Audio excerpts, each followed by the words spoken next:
My name is Vasudha Tyagarajan. I'm a law student, actually.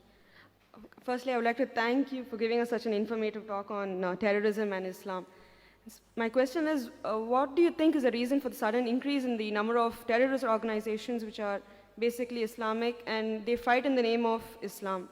And since you say that Islam is giving the guidelines is that women, children, elderly people shouldn't be injured or killed, but there have been various bomb blasts and killings of women and children. What do you think is the reason for that?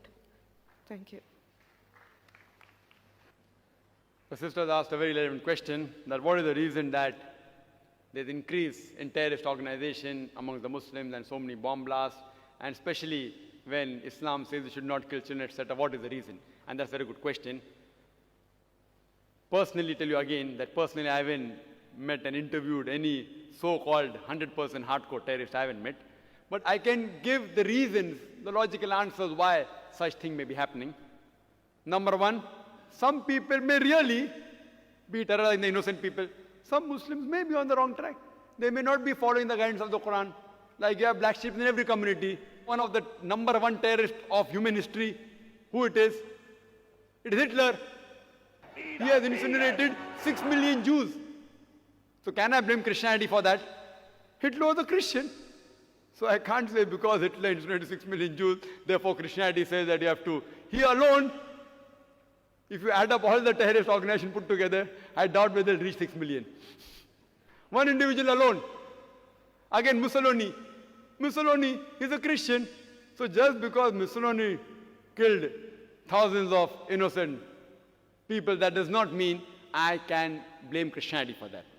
So there may be certain black sheep in the community, black sheep, maybe calling themselves Muslims, and maybe in the wrong, maybe. Point number two. It can be that there are people who are harassed. Like you asked me, that today there is no Indian fighting for the freedom of the country. Do you find any Indian fighting for the freedom of the country? No. But 100 years back, we had several. So if you ask me, Brother Zakir, why did 100 years back there were many Indians fighting for the freedom? Because the British government ruled India. That's the reason people are fighting for their freedom. Today the British government has gone back, so no one is fighting for the freedom. So maybe these Muslims may actually be harassed. They may be being harassed.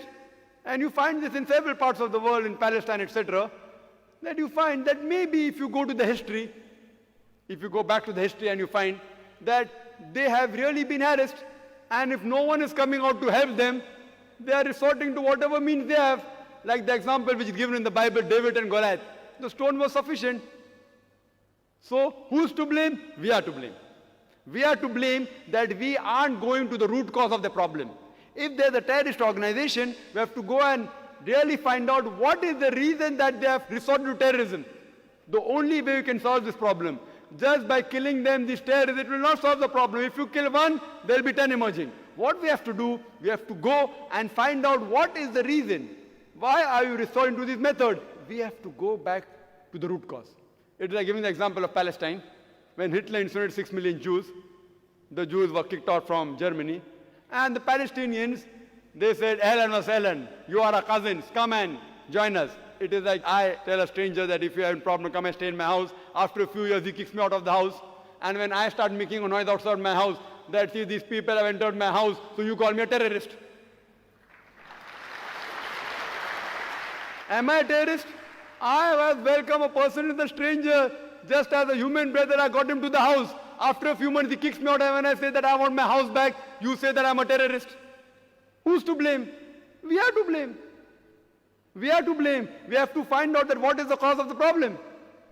If we, who Almighty God has given us intelligence, has given even the power and to get together, if we get to the root cause, you'll come to know that why should a person want to die? Who would like to die?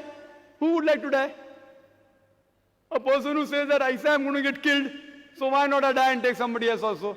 So if you ask the psychologists, they will tell you the root cause is we have to go and ask these people that why are you doing all this? And many times we'll find out that the truth is lying behind it.